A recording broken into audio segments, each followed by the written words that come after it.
안녕하세요. 이번 영상부터 3회 정도에 걸쳐서 루소가 말하는 행복의 지혜에 대해서 말씀을 드려보겠습니다. 루소는 에밀이라는 교육소설로 특히 유명하기 때문에 교육사상가로 주로 알려져 있죠.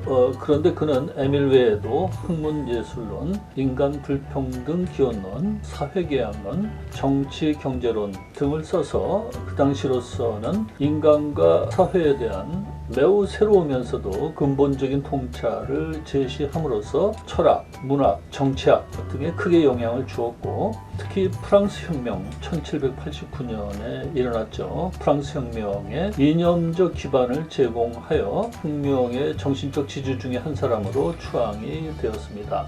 오늘 영상에서는 루소의 행복관에 국한하여 말씀을 드려보겠습니다. 무명이 루소를 하루아침에 유명하게 해준 그의 현상 논문 학문예술론에서 루소는 학문과 예술의 발달이 오히려 인간을 부독하고 불행하게 만들었다고 주장을 했습니다. 이게 무슨 말일까요? 루소는 원시인과 문명인을 다음과 같이 대조를 시킵니다.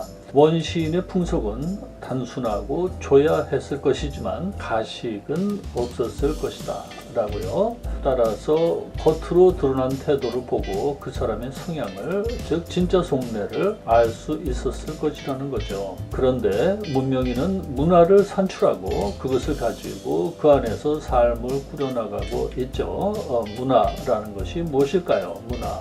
컬처의 가장 넓은 의미의 정의는 인간이 인위적으로 산출한 유형, 무형의 모든 것이라고 말할 수 있습니다. 문화는 인위의 산물인 거죠. 사람이 무엇인가 짓을 하는 것이 이제 인위이죠. 인위가 가해지기 이전의 천연의 상태가 자연, 즉 네이처인 거죠. 이러한 문화 속에는 인류가 축적해온 경험과 관습, 학문과 예술, 종교 이 모든 것이 포함이 된다고 할 수 있죠. 이처럼 인간은 문화를 발달시켜서 이를 통해서 자신들의 교제 방식과 감정 및 충동을 세련시켜 왔습니다. 그런데 이러한 과정이 인간을 속속들이 변화시키지는 못했다는 것이 루소의 판단입니다. 오히려 문화가 발달될수록 가식과 섬세한 세련미로 타인들의 환희심을 사는 기교도 발달하여 사람들에게서 진실성을 찾아보기가 어렵게 되어버렸다는 것입니다. 이렇게 보면 문명인은 어떤 면에서 원시인보다 부덕해졌다고 볼 수도 있는 거죠. 실제로 오늘날에는 자신의 속내를 잘 감추는 것이 교양의 기준 중에 하나가 되어 있죠. 자신의 속내를 짙게 드러내는 사람을 우리는 저 사람은 속도 없어 라고 말하지 않습니까? 그런데 문제는 자신의 속내를 감추기 위해서는 자신을 겉으로 그럴싸하게 꾸미는 노력이 필요하게 되고, 이렇게 해서 내면을 감추는 잘 꾸며진 가림막이 생기게 되는 거죠. 그리고 이것이 강화가 되어 나중에는 자신의 정체성처럼 되어버린다는 것입니다. 그런데 이것이 진정한 나가 될 수는 없습니다. 그것은 본래 자신의 속내를 감추기 위한 가면이었고 이후로도 가면으로 남을 수밖에 없습니다. 이것을 융은 페르소나라고 불렀죠. 페르소나가 강하게 형성되면 순수한 자신의 본심을 차단하고 억압하게 되어 스스로도 자신의 본심을 잘 알지 못하는 상태가 되어버립니다. 이를 루소는 자기 소외라고 부릅니다. 자기가 자기로부터 벗어나 버렸다 라는 의미인데요. 이처럼 루소는 자연인과 문명인을 대비시키면서 문명인은 자연인이 누리던 순수한 행복을 잃어버렸다고 말을 합니다. 루소는 인간 불평등 기원론에서 다음과 같이 말을 하고 있습니다.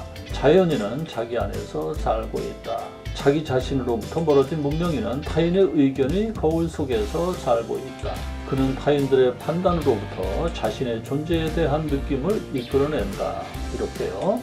루소는 자연인의 모습을 종종 원시인을 통해서 그려 보이고 있습니다. 그러나 물론 원시인이 자연인과 동의어는 아닙니다. 이 점에 대해서는 나중에 말씀을 드리도록 하겠습니다. 루소는 최초의 원시인이 얼룩말이나 홍학과 같이 군집 생활을 하기보다는 표범이나 사자와 같은 맹수들처럼 비교적 고립적인 생활을 했을 것으로 추측을 합니다.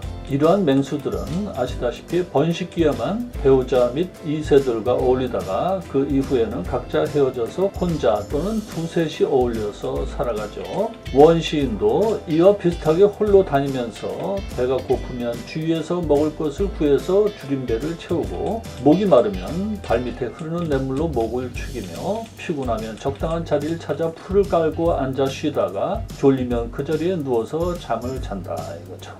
그러다가 지나가는 이성을 보고 성욕이 일어나면 눈빛 한번 교환하고 나서 즉시 잠자리를 하며 잠자리가 끝나면 이내 헤어져서 각자 자신의 길을 간다 이거죠.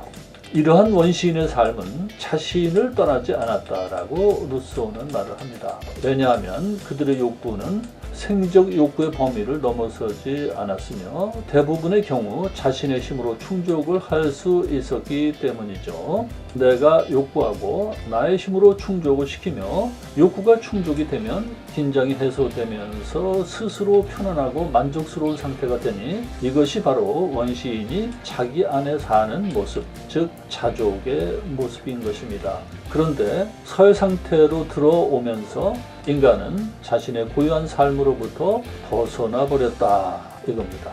왜냐하면 사회 속에서 인간은 사회 제도와 관습에 종속이 되었고 무엇보다도 비교하는 존재가 되었기 때문이죠.